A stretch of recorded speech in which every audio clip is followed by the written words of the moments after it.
Sahabat Sonora, Kemenkes meminta masyarakat waspada peredaran masker bedah palsu, begitu ya. Nah, untuk mengetahui hal ini, saya sudah terhubung dengan PLT Dirjen Farmalkes, Dr. Gigi Arianti Anaya MKM. Apa kabar, Dok? Sehat? Sehat ya. Mbak, sehat juga. Kami semua sehat di Sonora.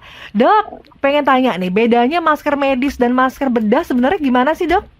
Jadi masker yang disebut masker medis itu ada dua, ya. Jadi masker medis itu terdiri dari masker bedah dan masker respiratory. Respiratory itu orang-orang kenalnya KN95, N95 seperti itu. Itu semua disebut sebagai masker medis, tapi dibagi dua. Tentu dua-duanya ada perbedaan spesifikasi dan perbedaan penggunaannya. Oke. Nah, untuk bedah seperti apa, respiratory seperti apa nih, Dok?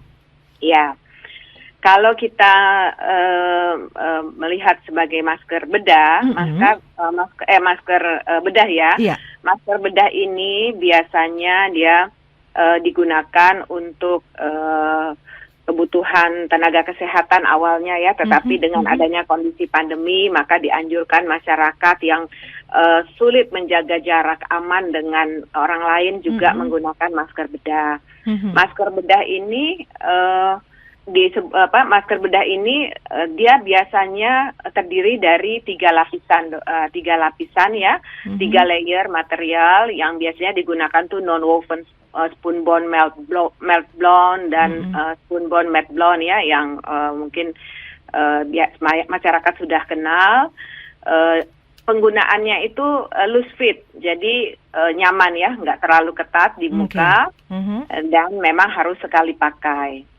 Sementara kalau kita lihat masker yang N95 atau KN95 yang kita sebut sebagai respiratory, ini mempunyai daya filtrasi yang lebih kuat, lebih tinggi daripada masker bedah. Tetapi ini disarankan penggunaannya adalah untuk tenaga kesehatan yang berkontak langsung dengan pasien, karena masker ini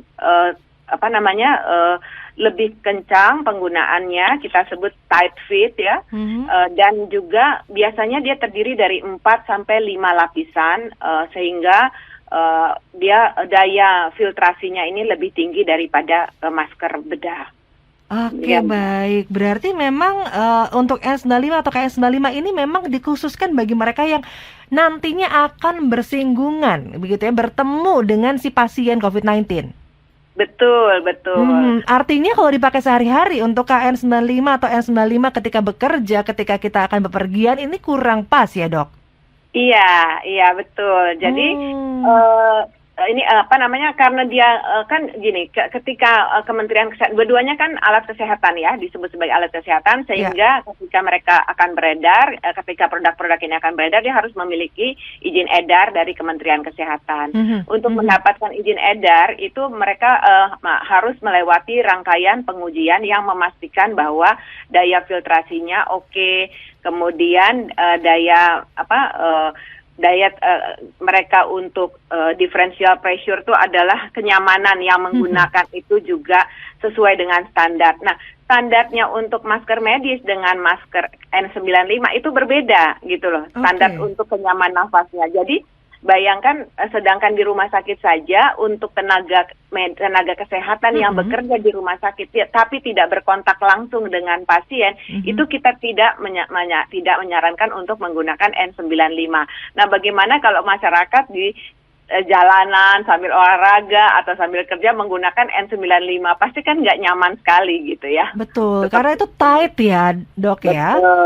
Iya. Nah, untuk masker-masker yang sekarang banyak beredar di pasaran, Dok, masker segi 4 yang sudah ada sejak dulu sebelum pandemi, begitu ya, kita biasa beli.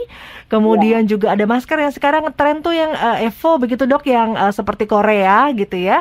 Nah, sebenarnya ini aman nggak untuk dipakai sehari-hari, Dokter? Oke.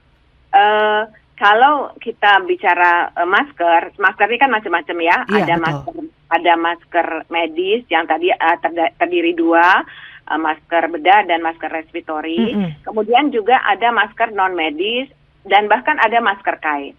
Gitu. Nah, kalau ditanya aman nggak digunakan, gitu ya, tergantung penggunaannya, tergantung kebutuhannya. Kalau kita bekerja di tempat yang kita nih berkontak banyak dengan orang, ya kita misalnya pelayanan publik, kita sering melayani masyarakat gitu ya. Nah itu disarankan untuk menggunakan masker medis karena jaraknya ini tidak bisa kita kontrol, atau kita sering bekerja di mana tempat kerja kita memang kelihatannya kondisi jaraknya nggak bisa kita kontrol nih gitu. Nah itu harus disarankan menggunakan masker medis.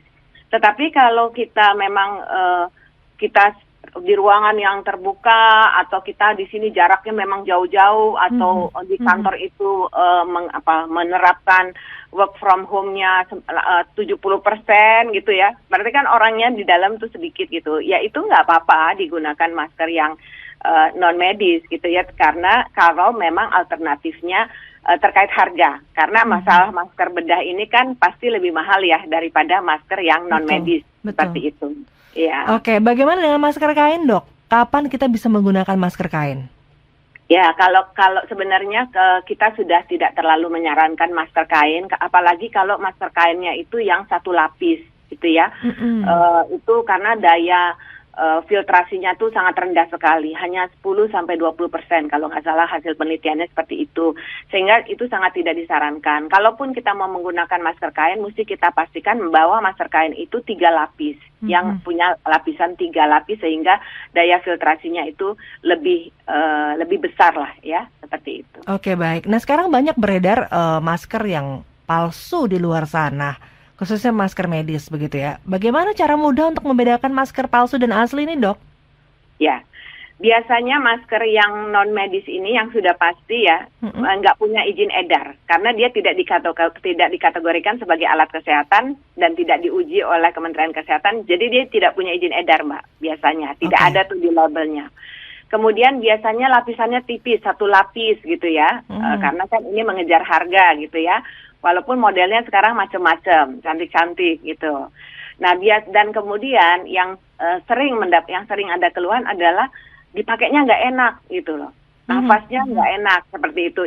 Itu ciri-ciri yang bisa kita sikapi di lapangan. Tetapi yang paling penting adalah pastikan bahwa masker yang dibeli ini, kalau memang kita menggunakan masker medis khususnya ya, tenaga kesehatan, ini kan penting sekali ya, memastikan bahwa yang digunakan adalah masker medis. Pastikan bahwa kita membelinya di tempat-tempat toko-toko yang memang diperbolehkan menjual alat kesehatan seperti di apotek gitu loh. Iya.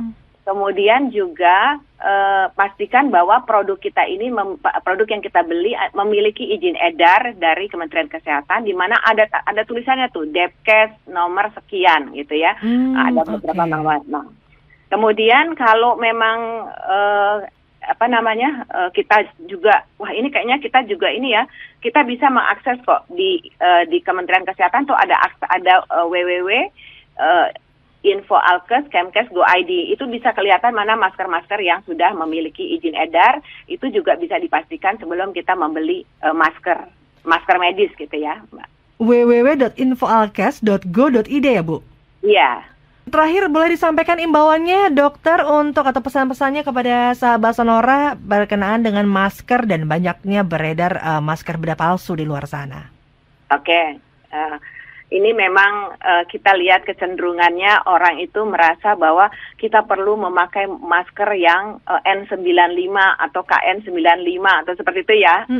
Saya lihat ya, sehingga tentunya demand ini akan membuat orang pun berlomba-lomba untuk memproduksi masker serupa itu gitu, walaupun ternyata fungsinya tidak seperti itu, bahkan lebih rendah daripada masker bedah biasa.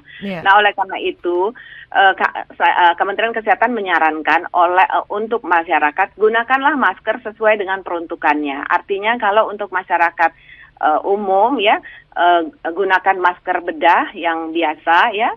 Kalau untuk tenaga kesehatan, pastikan kalau memang berkontak dengan pasien menggunakan N95, tetapi kalau tidak berkontak bisa menggunakan masker bedah seperti biasa ya.